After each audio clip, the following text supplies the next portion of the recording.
Brazil ফ্যানদের এই গগনবিদারী চিৎকার ভিনিসিয়াসের গোলে নয়, বরং উচ্ছ্বাসটা নেইমার জুনিয়রের হলুদ জার্সিতে মাঠে ফেরায়।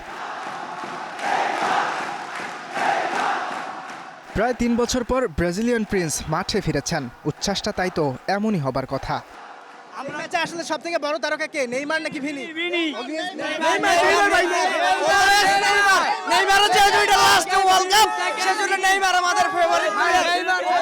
আমাদের প্রতিপক্ষ দল চাই যে তাদের প্রিয় তারকা গোল করুক, আমরা চাই যে আমাদের প্রিয় তারকা জাস্ট মাঠে থাকুক, তাহলে আমরা সন্তুষ্ট হই। এবারে বিশ্বকাপটা কিন্তু নেইমারের, সো তোমরা রাগ কইরো না। Love you boss Neymar. আমরা চাবো যে সে যাতে ইনজুরি না হয় এবং এইভাবে কন্টিনিউয়াসলি খেলতে থাকে। নেইমারকে মাঠে খেলতে দেখাও চোখের শান্তি। স্কটল্যান্ডকে ৩-০ গোলে হারানোর ম্যাচে নেইমারের মাঠে ফেরাটাই আলো কেড়ে নিয়েছে ঠিকই, তবে এই ম্যাচের সবচেয়ে বেশি উজ্জ্বল তারাটা নিশ্চয়ই ভিনিসিয়াস জুনিয়র। বিশ্বকাপে টানা ৩ ম্যাচে গোল করে ভিনি নাম লিখেছেন রোনালদো, রিভালদোদের পাশে। আমরা ভিনি সেলিব্রেশন দিয়েছি।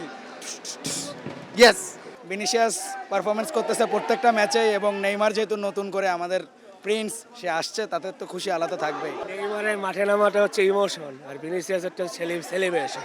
নেইমার মাঠে ফিরেছেন, ভিনিসিয়াস দুর্দান্ত ফর্মে আছেন। ব্রাজিলিয়ান সমর্থকদের জন্য নিশ্চয়ই এর চেয়ে বড় তৃপ্তির আর কিছুই হতে পারে না।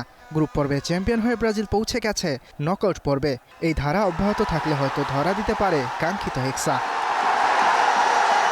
ইয়াসির আরাফাত সবুজ, স্টার প্লে, ঢাকা।